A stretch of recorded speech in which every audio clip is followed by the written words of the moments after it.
Boccaccio's Decameron, third day, third story. Pampanea was now silent, and the bravery and the prudence of the groom were praised by most of her listeners, who likewise applauded the wisdom of the king. Then the queen turned to Philomena, enjoining her to continue, whereupon Philomena began to speak gracefully as follows. The story I propose to relate concerning the manner in which a sanctimonious friar was well and truly hoodwinked by a pretty woman should prove all the more agreeable to a lay audience, inasmuch as the priesthood consists, for the most part, of extremely stupid men, inscrutable in their ways, who consider themselves in all respects more worthy and knowledgeable than other people, whereas they are decidedly inferior. They resemble pigs, in fact, for they are too feeble-minded to earn an honest living like everybody else, and so they install themselves wherever they can fill their stomachs. It is not only in obedience to the command I have received, dear ladies, that I shall tell you this story. I also wish to impress upon you that even the clergy, to whom we women pay far too much heed on account of our excessive credulity, are capable of being smartly deceived, as indeed they sometimes are, both by men and by one or two of ourselves. A few short years ago, in our native city, where fraud and cunning prosper more than love and loyalty, there was a noble woman of striking beauty and impeccable breeding, who was endowed by nature with a lofty temperament and as shrewd in intellect as could be found in any other woman of her time. Although I could disclose her name, along with those of the other persons involved in this story, I have no intention of doing so, for if I did, certain people still living would be made to look utterly contemptible, whereas the whole matter should really be passed off as a huge joke.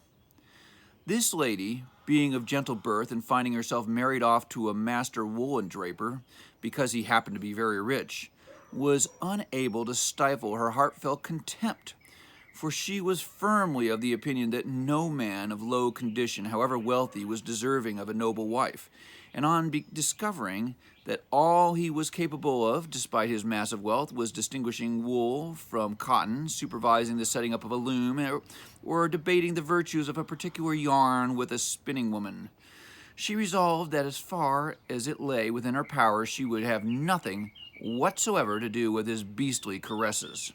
Moreover, she was determined to seek her pleasure elsewhere, in the company of one who seemed more worthy of her affection, and so it was that she fell deeply in love with an extremely eligible man in his middle 30s, and whenever a day passed without her having set eyes upon him, she was restless for the whole of the following night. However, the gentleman suspected nothing of all this and took no notice of her, and for her part, being very cautious, she would not venture to declare her love by dispatching a maidservant or writing him a letter, for fear of the dangers that this might entail. But having perceived that he was on very friendly terms with a certain priest, a rotund, uncouth individual who was nevertheless regarded as an outstandingly able friar on account of his very saintly way of life, she calculated that this fellow would serve as an ideal go-between for her and the man she loved. And so, after reflecting on the strategy she would adopt, she paid a visit at an appropriate hour of the day to the church where he was to be found, and, having sought him out, she asked him whether he would agree to confess her. Since he could tell at a glance that she was a lady of quality, the friar gladly heard her confession, and when she had got to the end of it, she continued as follows. Father, as I shall explain to you presently, there's a certain matter about which I am compelled to seek your advice and assistance. Having already told you my name, I feel sure you will know my family and my husband. He loves me more dearly than life itself, and since he is enormously rich, he never has the slightest difficulty or hesitation in supplying me with every single object for which I display a yearning. Consequently, my love for him is quite unbound, and if my mere thoughts, to say nothing of my actual behavior, were to run contrary to his wishes and his honor, I would be more deserving of hellfire than the wickedest woman who ever lived. Now there's a certain person of respectable outward appearance who, unless I am mistaken, is a close acquaintance of yours. I really couldn't say what his name is, but he's tall and handsome, and his clothes are brown and elegantly cut, and possibly because he is unaware of my resolute nature, he appears to have laid siege to me. He turns up infallibly whenever I either look out of a window or stand at the front door or leave the house, and I am surprised, in fact, that he is not here now. Needless to say, I'm very upset about all this, because his sort of conduct frequently gives an honest woman a bad name, even though she is quite innocent. I have made up my mind on several occasions to inform my brothers about him, but then it has occurred to me that men are apt to be tactless in their handling of these matters, and when they receive a dusty answer, they start bandying words with one another, and eventually somebody gets hurt. So, in order to avoid unpleasantness and scandal, I have always held my tongue. Since, however, you appear to be his friend, a friend of his, I decided I would break my silence. For after all, it is perfectly proper for you to censor people for this kind of behavior, no matter whether they are your friends or total strangers. For love of God, therefore, I implore you to speak to him severely and persuade him to refrain from his importunities. There are plenty of other women who doubtless find this sort of thing amusing and who will enjoy being ogled or spied upon by him, but I personally have no inclination for it whatsoever, and I find his behavior exceedingly disagreeable. And having reached the end of her speech, the lady bowed her head as though she were going to burst into tears. The Reverend Friar, realizing immediately who it was to whom she was referring, and having warmly commended her purity of mind, for he firmly believed she was telling the truth, he promised to take all necessary steps to ensure that the fellow ceased to annoy her. Moreover, knowing her to be very rich, he expounded the advantages of charitable deeds and almsgiving, and told her all about his needy condition, whereupon the lady said, "Please do restrain him for the love of God, and if he should deny it, by all means tell him who it was who informed you and complained to you about it." Then, having completed her confession and receiving her penance, suddenly remembering the friar's injunction to her on the subject of almsgiving, she casually stuffed his palm with money and requested him to say a few masses for the souls of her departed ones, after which she got up from where she was kneeling at his feet and made her way home. Shortly afterwards, the gentleman in question paid one of his regular visits to the Reverend Friar, and after they had conversed together for a while on general topics, the friar drew him to one side and reproached him in a very kindly sort of way for the amorous glances which, as the lady had given him to understand, he believed him to be casting in her direction. Not unnaturally, the gentleman was amazed, for he had never so much as looked at the lady, and it was very seldom that he passed by her house. But when he started to protest his innocence, the friar interrupted him. "Now, it's no use pretending to be shocked," he said, "or wasting your breath denying it, because you simply haven't a leg to stand on. This is no piece of idle gossip that I picked up from her neighbors. I had it from the lady's own lips when she came here complaining bitterly about your behavior. And apart from the fact that a man of your age ought to know better than to engage in such frivolous activities, I might inform you that I have never come across any woman possessing a more violent distaste for irresponsible conduct of that sort. So, out of regard for your own reputation and the lady's peace of mind, be so good as to desist and leave her in peace."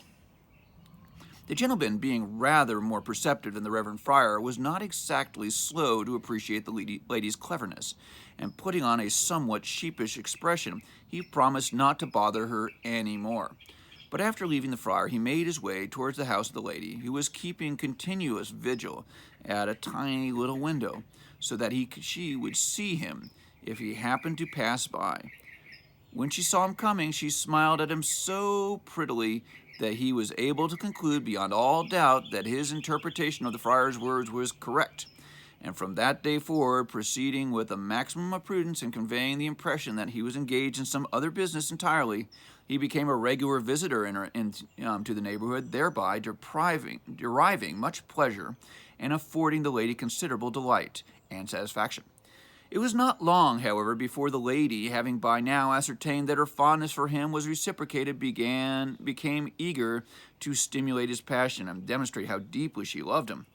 At the first available opportunity, therefore, she returned to the Reverend Friar, and kneeling in the church at his feet, she burst into tears. On seeing this, the friar asked her in soothing tones what new affliction was troubling her. "Father," replied the lady, "my new affliction is none other than the accursed friend of yours, of whom I complained to you the other day. I honestly believe he was born to tempt me into doing something that I shall regret for the rest of my days, and in that case I shall never have the courage to kneel before you again." "What?" said the friar. "Do you mean to say he's still annoying you?" "He certainly is," said the lady. "Indeed, he appears to have taken exception to my complaining to you about him, and ever since, as though out of pure malice, he has been turning up 7 times more often than he did before. Would to God that he was satisfied with parading up and down, staring at me. But yesterday he had the bare-faced impertinence to send a maidservant to me in my own house with his nonsensical prattle, and he sent me a belt and a purse, and as though I didn't have enough belts and purses already. It made me absolutely furious. Indeed, it still does. And if I had not been afraid of committing a sin and hence incurring your displeasure, I would have stirred up a scandal there and then. So far, however, I have managed to restrain myself because I did not wish to do or say anything without informing you first." As for the belt and purse, I immediately handed them back to the woman who brought them, telling her to return them to her employer, and sent her off with a flea in her ear.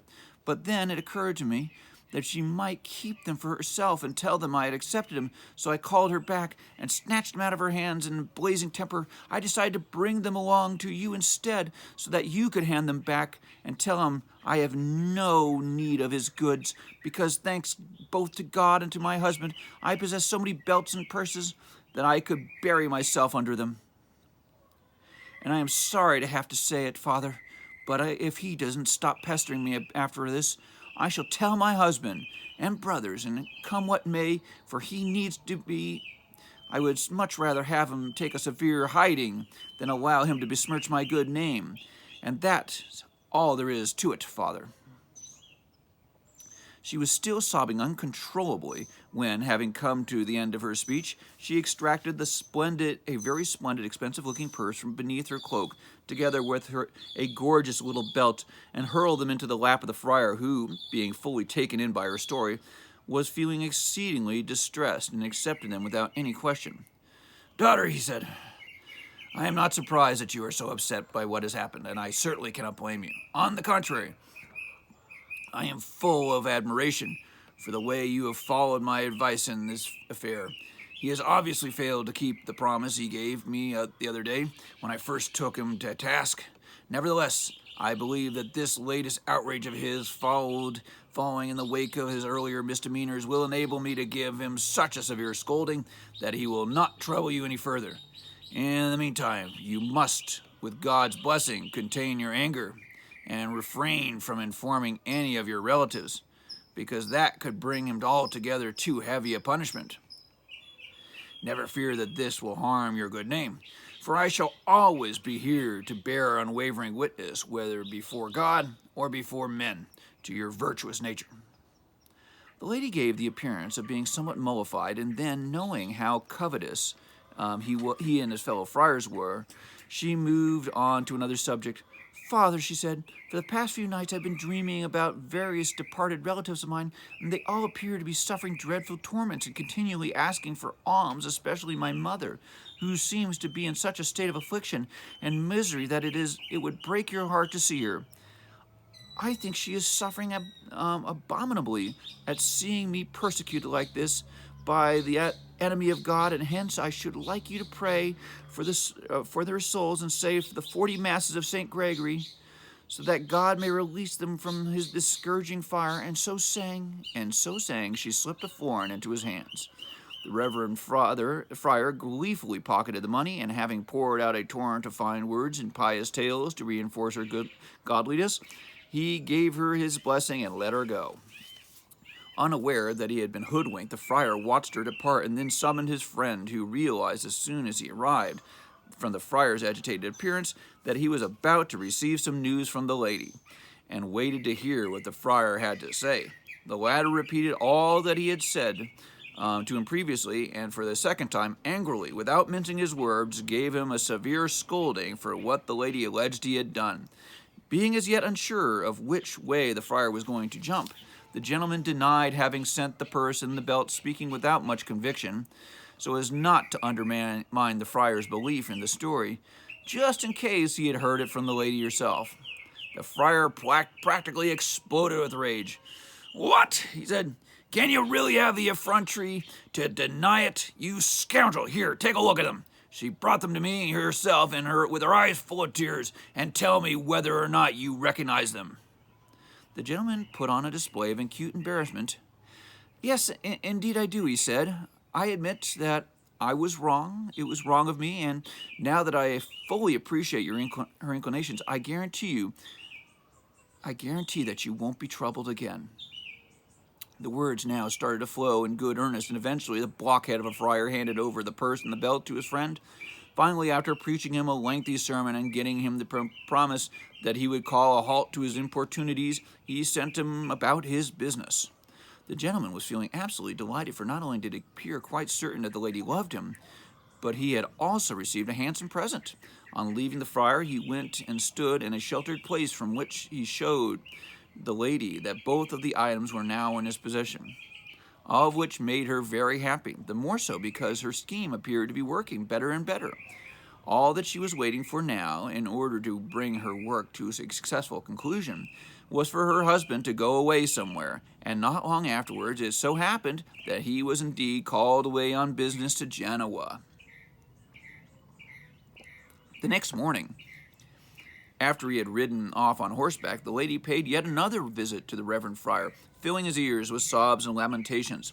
"Father," she said, "I simply cannot bear it any longer. However, since I did promise you the other day that I wouldn't do anything without telling you first, I have come now to offer you my apologies in advance, and lest you should imagine that my tears and complaints are justified, I want to tell you what that friend of yours, or rather that devil incarnate, did to me early this morning, a little before matins.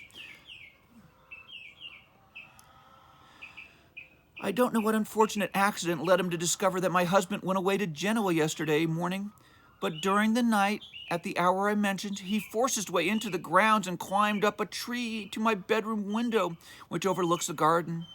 I had already opened the window and was about to enter the room when he had already opened the window and was about to enter the room when I awoke with a start, leapt out of bed, and began to scream. And I would have continued to scream but for the fact that he announced who he was and implored me to stop for your sake. And for the love of God, not wishing to cause you any distress, I stopped screaming, and since he was not yet inside, I rushed to the window naked as on the day I was born and slammed it in his face, after which I think the rogue must have taken himself off, because I heard no more of him. Now I leave you to judge whether that sort of thing is either pleasant or permissible, but I personally have no intention of allowing him to get away with it any longer. In fact, I've already put up with more than enough of his antics for your sake." The lady's story threw the friar into such a state of turmoil that all he could do by way of reply was to ask her over and over again whether she was quite sure that it had not been some other man. "Merciful God," she replied, "I ought to know the man by now. It was he, I tell you. And if he denies it, don't you believe him." "Daughter," replied the father, all I can say is that he has taken an unpardonable liberty and carried things beyond all reasonable bounds, and you took the proper course in sending him off as you did. But I would implore you, since God has protected you from dishonor, that just as you have followed my advice on the 2 previous occasions, you should do the same again. Do not, in other words, complain to any of your kinfolks, but leave things to me. I shall see whether I can restrain this headstrong devil whom I had always thought of as such a saintly person. If I can succeed in taming the beast that possesses him, all well and good. If I can't, then You have my blessings and my permission to follow your instinct and take whatever measures you consider most appropriate. Very well, then, said the lady. I have no wish to upset you, and therefore I shall follow your instructions just once more, but you better see that he takes care not to pester me again, because I promise you that if there's any more of it, I shan't be coming back to you. And without saying another word, she turned her back on the friar and strode away. She had hardly left the church when the gentleman arrived and was summoned by the friar, who drew him aside and gave him the fiercest scolding anyone ever had, calling him a disloyal traitor and a perjurer. Having twice previously had occasion to observe the eventual drift of the reprimands, the man was careful not to commit himself, but simply tried to wheedle an explanation out of the friar by interpolating ambiguous comments, his first words being, "Why are you creating such a fuss? Anyone could think I had crucified Christ." "For shame, you villain!" exclaimed the friar. "Just listen to the man. He talks for all the world as if a year or two had passed, blotting out the memory of his wickedness and depravity. Can you have forgotten the offense you perpetrated in the short time that has elapsed since the matins? Where were you this morning, a little before dawn?" "I don't recall where I was," replied the gentleman. "But it didn't take you long to find out." "It certainly did not," said the friar. "I presume you were under the impression, since the husband was away, that the good lady would properly welcome you into her arms. By heavens, sir, you're a fine gentleman, no mistake about it. A nocturnal prowler, a garden invader, and a tree climber all rolled into one. Do you think you're going to conquer the lady's integrity through sheer impudence, clambering up trees to windows in the small hours? There's nothing in the world that she loathes more profoundly than these importunities of yours, and yet you still persist with them. Even supposing, however, that she had not made her attitude perfectly plain, you appear to have taken a fat lot of notice of my admonitions. Now just listen to me. It isn't because she loves you that she has refrained so far from telling anyone about your importunities, but merely because I pleaded with her not to speak out. But she will not hold her peace any longer. I have given her my permission, if you annoy her just once more, to take whatever action she thinks best. What are you going to do as she informs her brothers?" Having gathered all the information he needed, the gentleman pacified the friar to the best of his ability, with a string of specious promises, and went about his business. Next morning, at the hour of matins, having broken into the garden, scaled the tree, and found the window opened, he entered the bedroom, and before you could say knife, he was lying in the arms of his fair mistress, and she had been awaiting his arrival. With intense longing, she gave him a rapturous welcome. "A thousand thanks to our friend the friar," she said, "for instructing you so impeccably how to get here." Then each enjoined the other, to the accompaniment of many a hilarious comment about the stupid friar's naivete, and random jibes about such drapery concerns as slubbing and combing and carding, and they camboled and frolicked until they very nearly died of bliss. And after this first encounter, having devoted some little thought to the subject, they arranged matters in such a way that without having further recourse to their friend the friar, they slept together no less pleasurably on many later occasions. And I pray to God that in the bountifulness of his mercy, he may very soon conduct me, along with all other like-minded Christian souls, to a similar fate. Now, this is an interesting story for a number of reasons. One, you can see Boccaccio's very, very, very strong respect for class. The woman's husband, is a wool merchant, a draper, and the fact that he's completely rich, he's still completely unworthy to be with her.